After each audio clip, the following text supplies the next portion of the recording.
शुभ प्रभात। मैंने कहा था गाने में स्वर बहुत जरूरी है। क्या है?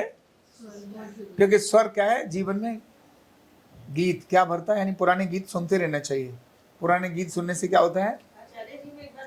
जीवन में रस भरा जाता है। ये गाना हो रहा है तुझे सूरज कहूं या चंदा, ये 2-4 बार सुन लेंगे तो अपने आप याद आ जाएगा इनको।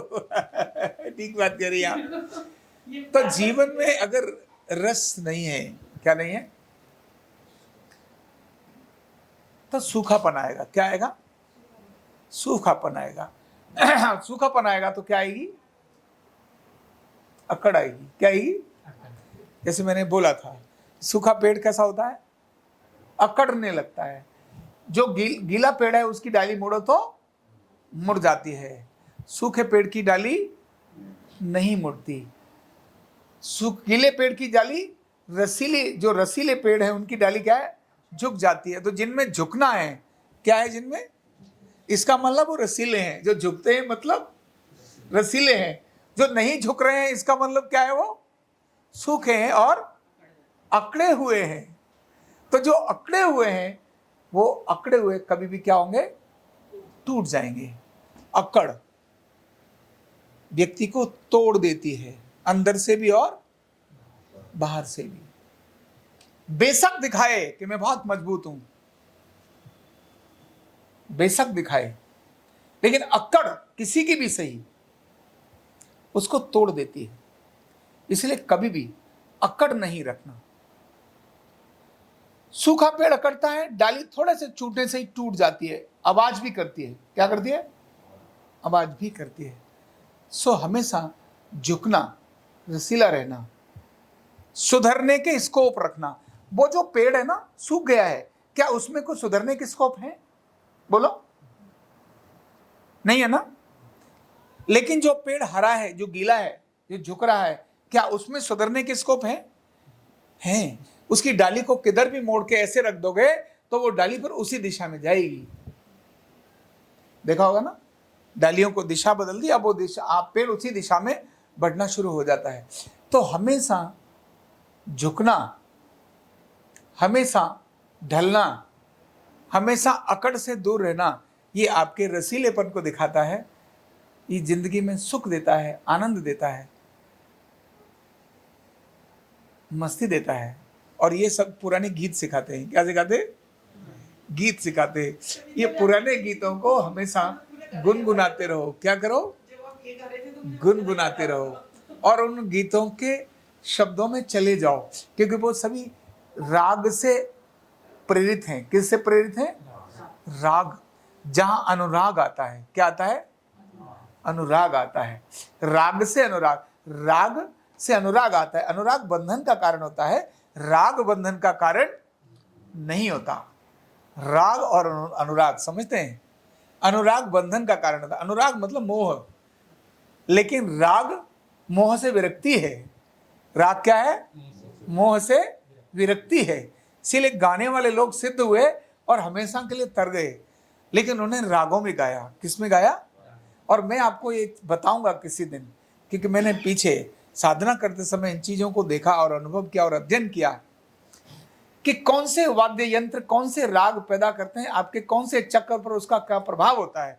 चक्र पर, जो आपके चक्र है ना, 7 चक्र, इन पर प्रभाव होता है। और ये जितने पश्चिम के राग है ना, जो पश्चिम के जो दम दम दम दम दम दम दम, या पश्चिम के राग, या फिर रणभेरी जिसको हम बोलते हैं, रणभेरी, आजकल जो पॉप म्यूजिक है, ये सभी केवल मूलाधार चक्र को ही जागृत करते हैं। किसको? मूलाधार, जागृत नहीं, मूलाधार पर और स्वादिष्ठान पर। नीचे के 2 जो चक्र हैं, नीचे वाले चक्र हैं, निकृष्ट आधार वाले चक्र हैं, उन पर, जो काम क्रोध मोह अहंकार पर हैं। किस पर हैं? काम क्रोध मोह और अहंकार, ये वही जागृत करते हैं। मूलाधार जागृत होता है तो काम जागृत होता है, स्वादिष्ठान जागृत होता है तो काम जागृत होता है, आता ही है। मतलब कभी भी तो दोनों चीजें ही जागृत होती हैं, एक नहीं जागृत होती है। अर्धनारीश्वर के रूप में ही जागृत होती हैं। अर्धनारीश्वर के लिए वासना भी जागृत होगी, लेकिन साथ में उसके दूसरी चीजें भी जागृत होंगी। किसको आपने फोकस किया, ये बहुत आगे की बात है, जो मैं फिर बाद में बात करूंगा। अहंकार भी जागृत होता है। जितने अहंकारी और क्रोधी ऋषि हुए हैं, दुर्वासा ऋषि, अहंकार में भस्म कर दे। इतना अहंकार, इतना भस्म करने की ताकत तो किसी में नहीं थी, दुर्वासा के पास थी। इसका मतलब ये नहीं है, मतलब मैंने कहा कि साधना करने वालों के पास ही सबसे अधिक काम, क्रोध, मोह और लोभ रहा है, साधना करने वालों के पास रहा है। तो ये अधक वो चीज नहीं है। तो मैं कहना चाह रहा था कि ये जो संगीत है ना, आपका जो ढोल और नगाड़ा है, युद्ध के लिए क्यों रणभेरी ही बजाई जाती है? क्योंकि आपके मूलाधार काम, क्रोध को, मोह को और लोभ को, जब तक किसी के प्रति मोह नहीं आएगा तब तक व्यक्ति अपने को बलिदान क्यों करेगा? बताओ, मोह आया तभी तो बलिदान किया। क्रोध क्यों जागृत हुआ? मोह के कारण ही तो क्रोध जागृत होता है। बिना मोह के क्यों क्रोध जागृत होगा? मोह होगा मतलब मुझसे कुछ छूट रहा है, तभी तो क्रोध जागृत होगा। तो मोह से ही क्रोध जागृत होता है। तो ये रणभेरियां, ये जितने पश्चिम के पॉप म्यूजिक हैं, ये सभी काम, क्रोध और मोह, लोभ को ही जागृत करते हैं। भारत की ये तार और वीणाएं और घंटी और शंख, ये सभी हमारे ऊपर के चक्रों को जागृत करते हैं, जहां से साधना शुरू होती है।